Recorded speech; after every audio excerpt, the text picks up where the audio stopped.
I've got acid reflux. Sorry. I have just popped a couple spots. I apologise if I look horrible. I've completely forgotten what I was going to say. It does say K-pop edition up there, but it's not.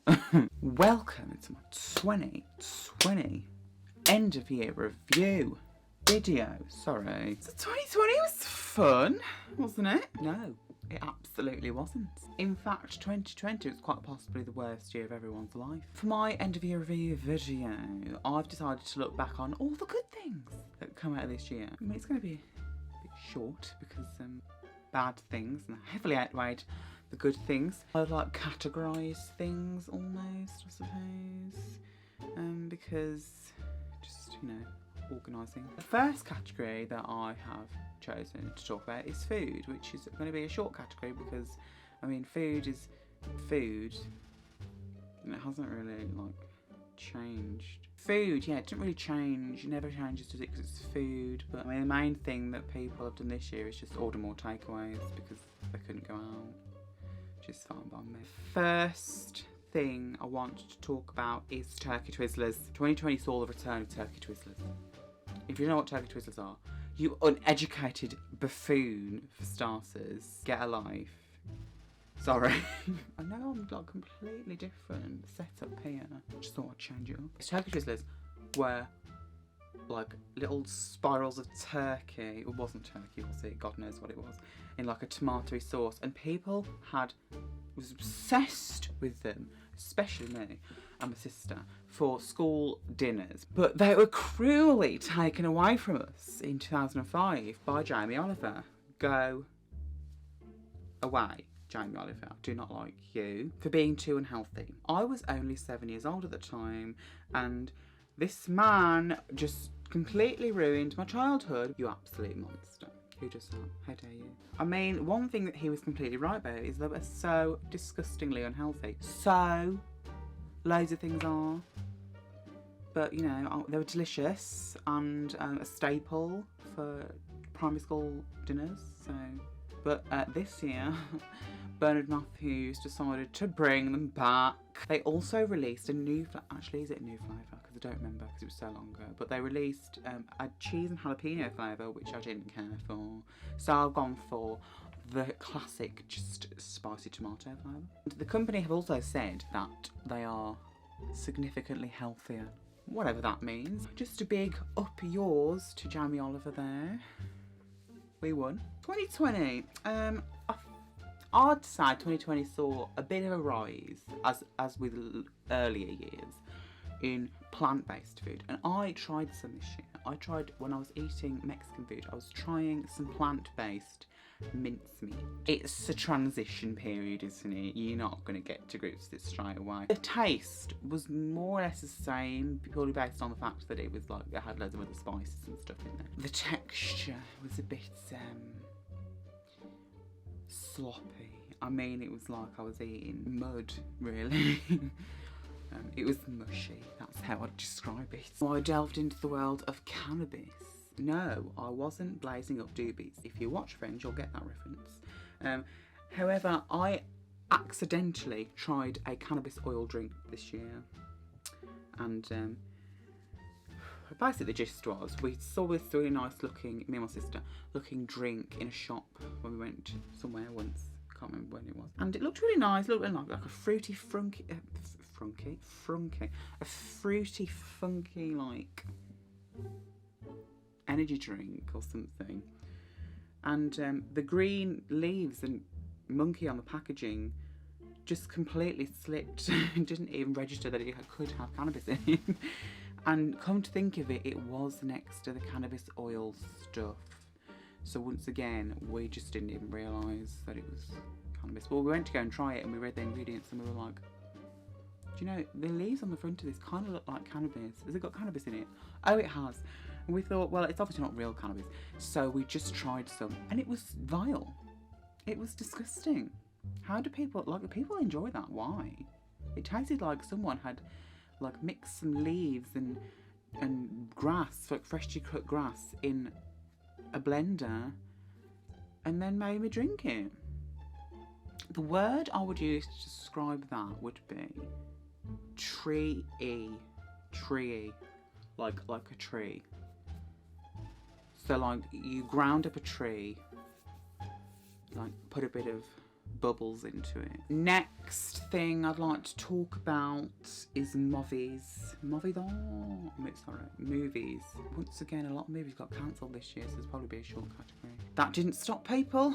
We got Sky Premiere, and from that, I watched The Hunt and The Invisible Man. The Invisible Man was amazing. It was a very modern take on a classic movie monster, and The Hunt is quite possibly one of my favourite films of the year. I think it was so funny. It was thrilling and funny at the same time. And one of my favourite parts about The Hunt was how like all these big named actors and actresses were in it, like Emma Roberts and Ike Barinholtz, and they died immediately. What a fabulous performance from Betty Gilpin. Is that her name? That's her name, right? Betty Gilpin, right? Yeah. I mean, that is right up my alley. Like a bunch of people in the middle of nowhere getting picked off one by one, and then they get killed themselves, the rich people, by the people they were hunting. I'm not a psychopath. I promise I'm not a psychopath. I just like those kind of films. Harley Quinn, how do you say this full title? I just don't remember. Harley Quinn, the Fantabulous Emancipation of Harley Quinn. Something like that.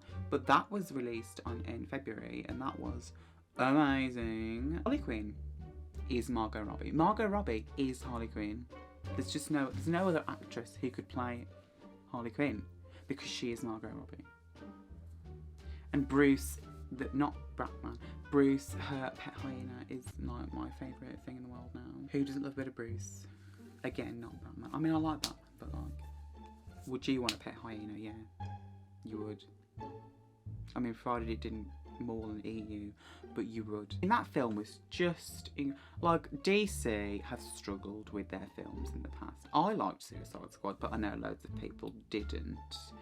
But this one, and Wonder Woman was a good one as well, but this one, my God, it was good. But the question I had is, Black Canary, one of my favourite DC heroines, right? Why did she only use her power once at the end? She could have got rid of everyone immediately, but she just chose to. She doesn't want to do it. Just do it. Just yell, for God's sake. Do you know, so many missed opportunities. Just do it. Just do it. Birds of Prey, sorry. It's called Birds of Prey. One. I watched Birds of Prey through Buy and Keep. So that's where you buy it off the Sky channels or whatever have you, and then for like a slightly more price. But then they send you the DVD, and I've not had it yet, and it's been 10 months since I watched it. Some other ones that I liked this year: Fantasy Island, Scoob. Wasn't Scoob nice? Wasn't it nice? Sponge on the Run.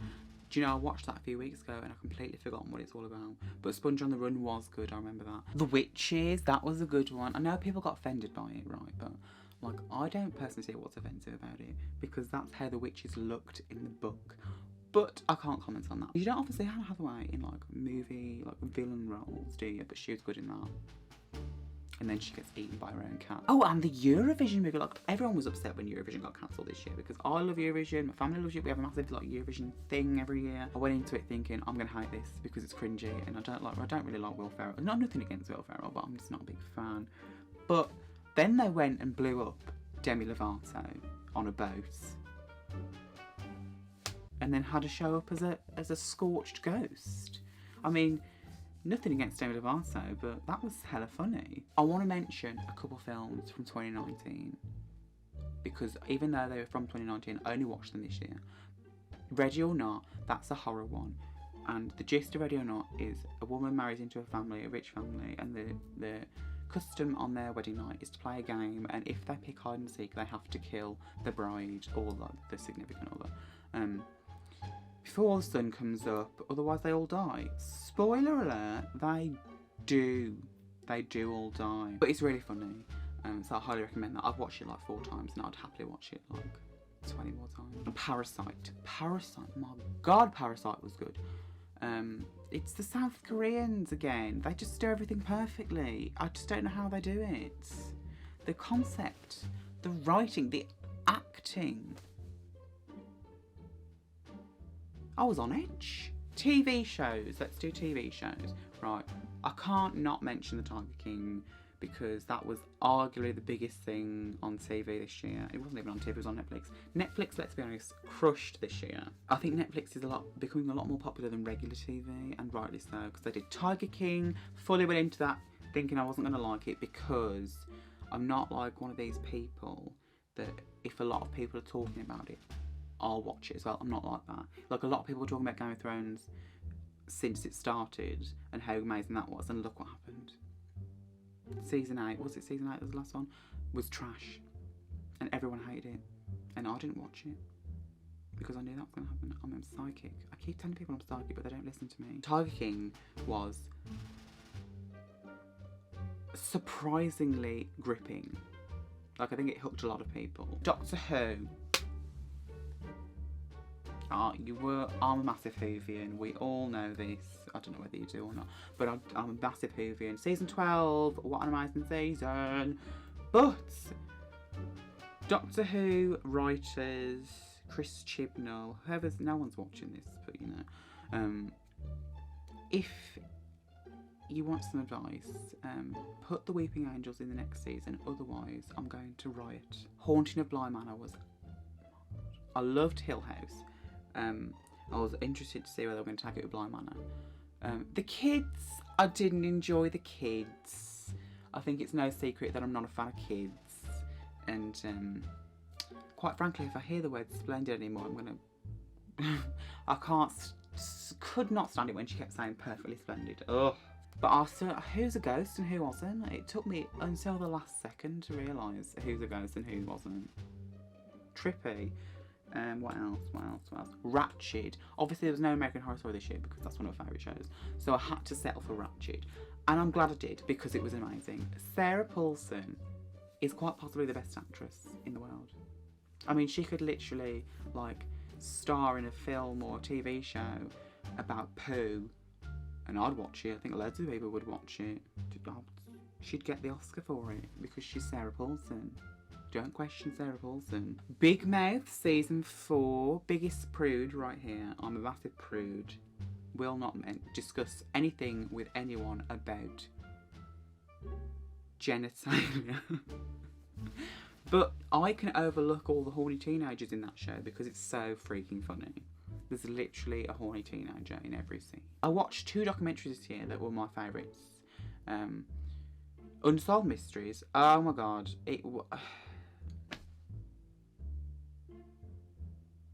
Who knew it was your life's calling to be a forensic detective? Or just a detective in general? It's mine now. I'm going to be a detective. Because I need to know what happened to these people. I need to know. I need to know. I can't not know. And also, what was the other one? Oh, this one. So right at the beginning of the year, a documentary was released called Pandemic. I know, it's ironic, but it was really good. A really good documentary. But they were talking about things like when's the next virus going to like the next virus or bacteria that's going to impact human life, like the Spanish flu did, or flu in general. Well, little did they know, God was thinking, don't worry, it's coming now. It's already here. It's the biggest load of irony I've ever seen in my life. Literally, a week after I watched that programme, coronavirus reports are coming out all over the world. So I was like,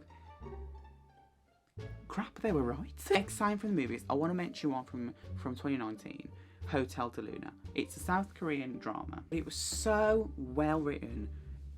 It dragged on a bit, but it was so good. I was nearly crying at the end of the season. I don't cry at all. Like, someone could die right in front of me and I wouldn't cry. I'd be upset, but I wouldn't cry. I think there's something wrong with my tear ducts or something, because I've cried like 3 times in my life that I can remember. But it was just the writing. I think it was written by the Hong sisters. The writing was good. The acting was good. IU can do anything, let's be honest. Each episode was about an hour and a half, and it took me and my mum, who watched it, about 5 months to watch watch all 16 episodes, because they were an hour and a half long each. And let's be real, who's got that time? Well, everyone now that they're stuck at home. A good chunk, I'd say about 45 minutes of the programme was them staring at each other because they'd say something and then stare at each other and then carry on staring at each other. And it would keep going for about 5 minutes and then the next scene would come on. Just cut that out, you don't need that, do you? Right. Okay, right, that's movies and TV shows. So I think that I'm going to mention K-pop and music and like things like that in a separate videos because I literally listen to K-pop exclusively now. Western music is dead to me. Not that they're not brilliant musicians, but it's dead to me because K-pop is just so much better in my opinion. So that deserves a whole other video. Let's go over the year of like world news. We're not going to mention coronavirus, we're not going to mention Brexit, and we're not going to mention, actually we are going to mention Donald Trump. Cheese puff of a president was kicked out of the White House, and you do need to be told again that you lost. I don't understand why you tweeted that you won the election when you didn't win the election. You didn't get enough votes, so you didn't win. Do you see how that works? You didn't win. So, and at the same time, the US welcomed its first, it only took how many years, woman as vice president, and not only a woman, she's a woman of ethnic minority. Dolphins were in the streets of Venice. Can you imagine if you went to Venice? I mean, you couldn't go to Venice at the time because everything was locked down. But can you imagine if you were in Venice at that time, looking down on the streets, obviously it's water, and seeing dolphins? I mean, imagine that. The rivers cleared up of pollution, the air cleared up of pollution. Granted, it was only for a few weeks, and then everything went back to normal when lockdown was lifted, almost instantly, which I think is scary. Black lives around the world suddenly decided that enough was enough. And the Black Lives Matter movement was born. That was a good thing from this year. Somebody, I don't know who started this, but somebody decided to see what happens when you mix water and coffee and then stir it for about 50 million times. And the results went viral. Quite literally everyone made Dalgona coffee. It does look incredibly amazing, but I'm not going to try it myself because I don't like coffee. TikTok blew up this year, didn't it? I thought TikTok blew up completely. It was already popular in 2019, but I think this year, because everyone was stuck at home with nothing to do, they just turned to TikTok because, let's say, you're not going to go on Facebook anymore. Snapchat, what is Snapchat anymore? Twitter is toxic, and Instagram is for pictures, really. So TikTok and YouTube's gone down the drain. It quite literally permeated its way into everyone's timeline. Even mine, I hate TikTok for a while. Couldn't stand it. Why has everyone gone on about it? So annoying. But then I kept seeing funny videos and they were like, oh, they're from TikTok. And I was like, oh, okay. I bet that is funny then. And my favourite TikToker is Brittany Broski. Baby was born this year. What was it this year? But anyway, that was given a name that, let's be honest, it was going to be made fun of when it's grown up, isn't it? Because who calls their baby XAE-A-12? No one calls their baby that. I mean, what are you supposed to give that as a nickname? Imagine trying to read that off a register. So have we got XAE-A-12 Musk present today? Now, Elon, what was your thought process behind that? Because I don't think you were thinking. Like, it's not an actual name, is it? Let's be honest. I'd like to be the doctor that saw the name, the birth certificate and went, oh, okay. That's the name you've chosen, right? Harry Styles decided to try on every single piece of clothing that exists, including nothing. A Friends reunion was confirmed. Can you believe it? It was scheduled for this year, but I think they pushed it back to March 2021, which is fine as long as we get it. But a Friends reunion, can you believe it? It's been 16 years since it stopped airing. A Friends reunion. I just can't contain myself. You will know how I feel about people. But I didn't have to come up with an excuse to stay away from everyone. Because you had to. 2 feet, please. Very quickly, to sum up, I'd like to mention some video games that were big this year. So, sus. Being sus was coined this year because of the popularity rise of Among Us. And it is a really fun game to watch people play. But just say suspicious. It's not hard to add on the extra 2 syllables. Suspicious. Suspicious. It's not hard. I hate when people say that. Like wig. People say wig now, don't they? What does that mean? I've just recently bought Age of Calamity. Horror Warriors Age of Calamity. Ugh. But the lag on that game is intense. But it's such an amazing game. Animal Crossing New Horizons, and suddenly where everyone went crazy because they didn't have any cherries on their island. Everyone who was born in the 90s got to relive the trauma that was finding all the blue coins in Super Mario Sunshine. That was the thing, wasn't it? Blue coins. Finding all them was just like, whoa. But yes, Super Mario 3D All-Stars was released. That was an amazing game. And I skipped the first one because it was so frustrating, and I went straight to Super Mario Sunshine, did that, and then Super Mario Galaxy. We all hated it, like especially the watermelons. Why was that invented? Trying to get a watermelon on this tiny ass bridge when this person was right there. Just bring it yourself. Get it yourself. And what watermelon pops as soon as it touches something? Honestly. So, yes, that was an amazing experience of 2020. And I think that about wraps it up.